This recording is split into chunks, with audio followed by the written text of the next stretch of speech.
Բարի երեկո, առաջին լրատվականի գլխավոր թողարկումն է, ես Քրիստինե Մելքոնյանն եմ, առաջարկում եմ դիտել։ Փորձաքննության լաբորատոր նոր համալիր Հայաստանում, որ հավակնում է տեղական արտադրողի համար ճանապարհ բացել դեպի եվրոպական շուկա։ FDA Lab-ը կփորձաքննի ծխախոտից մինչև մանկական սնունդ։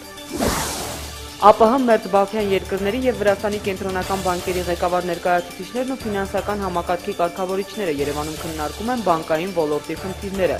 Կայացել է բանկային համակարգի զարգացման առաջին միջազգային համաժողովը։ Անսահմանափակ քանակի մթերում հայկական խաղողը մեծ պահանջարկ ունի ԱՊՀ շուկայում։ Ինչու են հապաղում ֆերմերները։ Սիրիայում այսօրվանից հրադադար է և արդեն հասցրել է խախտվել։ Սիրիայի կառավարությունը հայտարարել է, որ զինված խմբավորումների կողմից ցանկացած խախտում պատասխան կստանա։ Կիրկորովի Բաքվի համերգը չեղյալ է հայտարարվել, պաշտոնական պատճառը տեխնիկական է, առավել հավանականը Պետրոս Կիրկորովի փոքրիկ հայ երգչին հովանավորելու փաստը։ Եվ տիեզերագնացից մինչև երաժիշտ ու պատգամավոր Հայաստանի և Ռուսաստանի տարբեր մասնագիտությունների տերմարտիկ հանդես կգան բարեկամական հանդիպումներով։ Բոլոր մասնակիցները թենիսի սիրահարներ են ու այս սպորտաձևի երկրպագուներ։ Ազգային ժողովի այսօրվա ճեպազրույցների հիմնական թեման բնականաբար անցած քառօրյան էր, որը բավական հագեցած էր քննարկվող հարցերի բազմազանությամբ, ներքին քաղաքական օրակարգով, նվազագույն ամսական աշխատավարձ, կուտակային կենսաթոշակային համակարգ, եկող տարվա բյուջե։ Լրագրողների դրդմամբ այդուամենայնիվ խմբակցությունների ներկայացուցիչները ստիպված են խոսել նաև նախագահական ընտրություններին իրենց մասնակցության ձևաչափի մասին։ Մանրամասնում է Մայա Խաչատրյանը։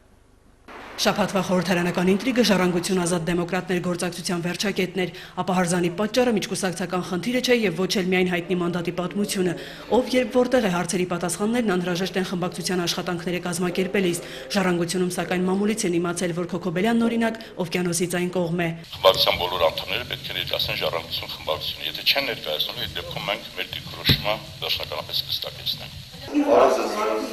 Սայլը եզներից առաջ չպետք է դրվի, ճեպազրույցը ժողովրդական ասացվածքով սկսեց Դաշնակցություն խմբակցության ղեկավարը, միանգամից հերքելով իրենց կուսակցությունում խառնաշփոթ չկա, բուռն քննարկումներ հնարավոր են։ Խառնաշփոթ հնարավոր է բոլոր կուսակցություններում լինեն, բացի Դաշնակցությունից։ Թե ինչ ձևաչափով Հորիդան կմասնակցի առաջիկա նախագահական ընտրություններին դեռևս վերջնական չէ։ Հարցը հետաձգվել էր Գերագույն ժողովը Գերագույն մարմնի առջև հստակ խնդիր է դրել ուսումնասիրել դաշտը, գնահատականները ներկայացնել առաջիկա Գերագույն ժողովին, որը դեկտեմբերին կգումարվի հատուկ այդ օրակարգով։ Դի գաղափարը համաձայնեցնող առաջանա, հետո նոր արդեն երկրորդական դառնա այն հարցը, թե ով է այդ տեխնացուն լինելու։ Առաջիկա համապետական ընտրությանը ՕԵԿ-ը դիրքորոշումը չի փոխի, կուսակցությունն իր քայլերի մասին արդեն հայտնել է, նոր հուշագիր կլինի, թե ոչ։ Եթե դրա անհրաժեշտությունը կլինի, արդեն քաղաքական ուժերը կորոշեն։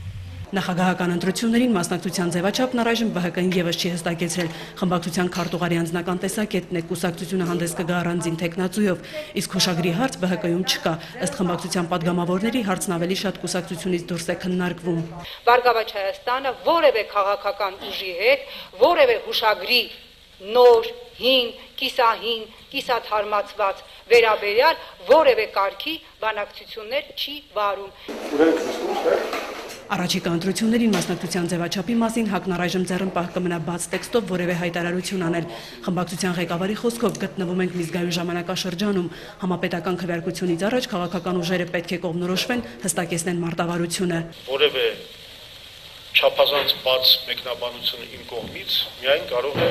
խանգարել գործընթացին։ Իրավիճակից ելնելով հնարավոր են ոչ միայն համաձայնություններ, այլև տարբեր քաղաքական գործակցություններ, սա էլ ՀՀԿ-ի տեսակետն է։ Առաջիկայում կունենանք ավելի լավ ընտրություններ, ինչքան շատ լինեն միավորումները, առավել ևս։ Օրվա խորհրդարանական շնորհավորանքը ավստրալիական նահանգի վերաբերմունք Արցախի նկատմամբ ժառանգականներին հույս է ներշնչել։ Սա այն սկիզբն է, որը Լեռնային Ղարաբաղի միջազգային ճանաչման գործընթացի համար լուրջ հեռանկար կուղենշի։ Մայա Խաչատրյան, Հակոբ Թումանյան, Առաջին լրատվական։ Փորձաքննության լաբորատոր նոր համալիր Հայաստանում, որը հավակնում է տեղական արտադրողի համար ճանապարհ բացել դեպի եվրոպական շուկա։ FDA Lab-ի փորձաքննությունների տիրույթը շատ լայն է, ծխախոտից մինչև մանկական սնունդ։ Տեղական գրեթե բոլոր դեղարտադրողներն արդեն պայմանագրեր ունեն լաբորատորիայի հետ։ Մյուս ընկերությունների հետ կառույցի բանակցությունները տարբեր փուլերում են։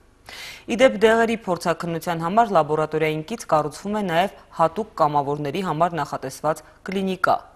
FDA Lab-ի բոլոր հնարավորությունները Արմինե Ուդումյանի ռեպորտաժում։ Մենք երբ փորձում էինք սկսել այս նախագիծը, բնավ չէինք ուզում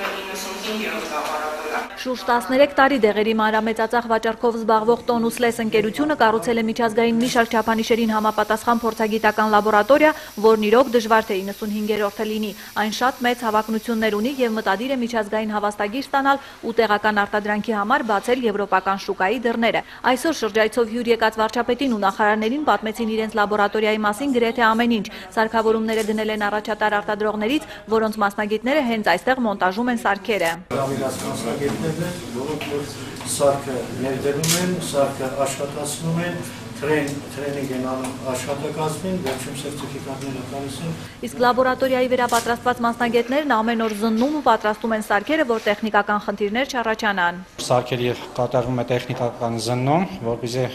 հետագա օրվա ընթացքում նրանց աշխատանքը անխափան լինի եւ նորմալ կատարվեն բոլոր փորձաքննությունները։ Ներդրումային ծրագիրը կազմել է մոտ 1 միլիարդ 300 միլիոն դրամ։ Նախագծման փուլից սկսած Տոնուս Լեսը շուրջ 2.5 տարի է, ինչ պատրաստում է այս լաբորատորիան, իսկ հարևանությամբ ընթացքի մեջ է կամավորների համար հատուկ կլինիկայի կառուցումը։ Այսպիսով ընկերությունը կարողացել է մի հարկի տակ հավաքել դեղերի, սննդի անվտանգության եւ որակի ծխախոտի փորձաքննության լաբորատորիաները FDA Lab անունով։ Այն աշխատում է ձեռք բերել միջազգային հավաստագիր, այդպիսով իրավունք ստանալով փորձաքննել եւ եվրոպական շուկա մուտք գործելուն աջակցել տեղական արտադրողներին։ Ազատ առևտրի ռեժիմի պայմաններում, որ արդեն մեր երկրի համար մոտ ապագայի խնդիր է, ավելի որակյալ ապրանքներ կպահանջվեն։ Համապատասխան որակի ապրանք ներկայացնելը Եվրոպայում անհրաժեշտ է նաև փորձաքննություն։ Եվ փորձաքննությունը ցավոք սրտի այս պայմանությամբ իրականացվում են եվրոպական լաբորատորիաներում։ Իսկ դեղերի ոլորտում միջազգային չափանիշերին համապատասխան առայժմ միակ դեղգործակալության լաբորատորիան այդ ժամանակ դժվար թե մենակ կարողանա հասցնել փորձաքննության ենթարկել, ստուգել, գրանցել հանրապետությունում շրջանառվող բոլոր 4500 անուն դեղերը։ Եվ որպիսի ժամկետները կրճատենք դեղերի գրանցման, եւ որպիսի որակի վերահսկման աշխատանքները ավելի արդյունավետ կազմակերպենք, եւ որպիսի ամբողջ համացանցում դեղատնային նաեւ մենք բացառենք կեղծ եւ չգրանցված դեղերի արկայությունը, նման լաբորատորիաների արկայությունը մեր հանրապետությունում պահանջված է։ Միջազգային հավաստագիր ստանալը մասնագետների հաշվարկով շատ աշխատատար գործընթաց է, սակայն լաբորատորիայում ավելի լավատես են ժամկետների առումով։ Ինչպես խոստացել է թիմը 1 տարում։ Լաբորատորիայի կառուցման տարբեր փուլերում ժամանակ առ ժամանակ հրավիրել են միջազգային փորձագետների համապատասխանությունը ստուգելու համար, իսկ այդ հավաստագիրը ստանալու պարագայում այսպիսի լաբորատորիան մեր տնտեսության մեջ կարող է որակի սահուն հեղաշրջում անել։ Արդեն այսօր էլ արտադրողները հակված են աշխատել այսպիսի գործընկերոջ հետ։ Համաձայնագրեր ունենք բոլոր արտադրողների հետ։ Արտադրողներն իրենք ունեն սեփական լաբորատորիաները, սակայն ոչ այսպիսի գերհզոր հնարավորություններով։ Այստեղ ավելի լավ համագործակցելու եզրեր ստեղծվել, իրենք կարտադրեն, մենք ստուգենք։ Ամբողջ ծավալով լաբորատորիան կաշխատի 1-2 ամսից, ներկայում փորձարկման փուլում է։ Այս մասշտաբի համալիրի ստեղծման գործում կառավարությունն իր մասնակցությունն ունեցել է, ավելացված արժեքի հարկի վճարման ժամկետը 3 տարով հետաձգելով։ Արմինե Ուդումյան, Ռոմիկ Խաչատրյան, Առաջին լրատվական։ Դրամական փոխանցումների Unistream համակարգի նախաձեռնությամբ Երևանում այսօր մեկնարկել է բանկային համակարգի զարգացման առաջին միջազգային համաժողովը։ ԱՊՀ, Մերձբալթյան երկրների եւ Վրաստանի կենտրոնական բանկերի ղեկավար ներկայացուցիչներն ու ֆինանսական համակարգի կարգավորիչները քննարկում են հաճախորդներին մատուցվող բանկային ծառայությունները, վարկի մարումը, կոմունալ վճարումները, փողի փոխանցումներն ինտերնետով ավելի արագ ու հեշտ դարձնելու, միաժամանակ համացանցի հետ բանկային համակարգ մտնող դրամական հանցագործությունների ռիսկը նվազեցնելու հարցերը։ Ըստ Ռուսաստանի բանկերի միության նախագահ Գարեգին Թոսունյանի համաժողովի անցկացման վայրը Հայաստանն է ընտրվել, հաշվի առնելով մեր կենտրոնական բանկի նախկինում իրականացրած բարեփոխումները, որոնց մի մասը նույնիսկ Մոսկվան է ընդօրինակել։ Նաև Սփյուռքից ստացվող տրանսֆերտների մեծ ծավալը։ Այս տարվա առաջին 6 ամիսներին երկիրը ստացել է մոտ 370 միլիարդ դրամի 1.249.274 հատ դրամական փոխանցում։ Բանկիրներին ներկայացվել է ոլորտի լազերային գովազդ բնօրինակ աղջկա հետ։ Նշվել է, որ Ռուսաստանից, Շանհայից եւ Լոնդոնից հետո Diasoft ընկերությունը մեր շուկա է բերել ֆինանսական կազմակերպությունների համար նախատեսված нոր IT լուծումներ։ Բանկիր հյուրերին ջերմորեն ողջունել է նրանց նախկին գործընկերը վարչապետ Տիգրան Սարգսյանը։ Я хочу сердечно поприветствовать вас. Ուրախ եմ Երևանում տեսնել ձեզ բոլորիդ, մանավանդ որ Հայաստանը մտադիր է տարածաշրջանում դիրքավորվել որպես միջազգային ֆինանսական կենտրոն։ Մենք առանց որևէ բանկի լուծարման կամ փակվելու հաղթահարել ենք ճգնաժամի առաջին ալիքը եւ արդեն իսկ անցել էլեկտրոնային ստորագրությունների կիրառմանը։ Հայկական բանկերը բավական արագ են զարգանում, այնպես որ Կովկասում մենք ձեր երկիրն ենք ընտրել տարածաշրջանի բանկերին եւ ապահովագրական ընկերություններին նոր տեխնոլոգիաներ, ինտերնետ լուծումներ ու փաթեթներ առաջարկելու համար։ Այժմ 3 տեղի ունեցած երկու միջադեպերից վնասված ստացվածների մասին Խանջյան փողոցի կիսակառույց շենքի փլուզման հետևանքով Սուրբ Գրիգոր Լուսավորիչ բժշկական կենտրոն տեղափոխված տուժածներից վերակենդանացման բաժանմունքում են մնում 2-ը։ Նրանց վիճակը գնահատվում է կայուն։ Իսկ Սասնա Ծռեր փողոցի նորակառույց շենքի վերելակի ինքնելու հետևանքով Արմենիա հանրապետական բժշկական կենտրոն տեղափոխված երկու տուժածների վիճակը ըստ ուժ կենտրոնի մասնագետների նույնպես կայուն է։ Հաջորդ թեմայի մասին հայկական խաղողը պարզվում է սիրում են ոչ միայն հայերը, այլև արտասահմանցիները։ Վերջին տարիներին խաղող մթերելն ու արտահանելը եկամտաբեր է դարձել թե ֆերմերների, թե գյուղացիների եւ թե արտահանող ընկերությունների համար։ Բայց այսօր գյուղացիները խուսափում են մթերման հանձնել իրենց մթերքն ու սպասում են, որ սեզոնից հետո ավելի բարձր գնով վաճառեն։ Ամենամեծ մթերող Սպայկա ընկերությունն էլ կոչ է անում չհապաղել։ Արդեն 2 տարի ինչ հայկական խաղողը զարդարում է ԱՊՀ պետությունների սեղանները։ Այս տարի ընդհանուր առմամբ Սպայկա ընկերությունն ավելի քան 6500 տոննա գյուղմթերք է արտահանել։ Ռուսաստանի Դաշնությունում հայկական խաղողն իր արտահանման ծավալներով ու որակով առաջատարն է։ Սպայկա ընկերությունը տարեկան 4000 տոննայից ավելի խաղող է արտահանում։ Նոր փայտյա արկղերն էլ օգնում են միրգն ավելի թարմ պահել։ Առանձնահատկությունը կայանում է նրանում, որ այստեղ մենք չենք կիրառում սղոսներ, չենք կիրառում մեխեր, իտալական տեխնոլոգիա է, որը թույլ է տալիս հումքից, փայտանյութից ստանալ վերջնական արկղեր արդեն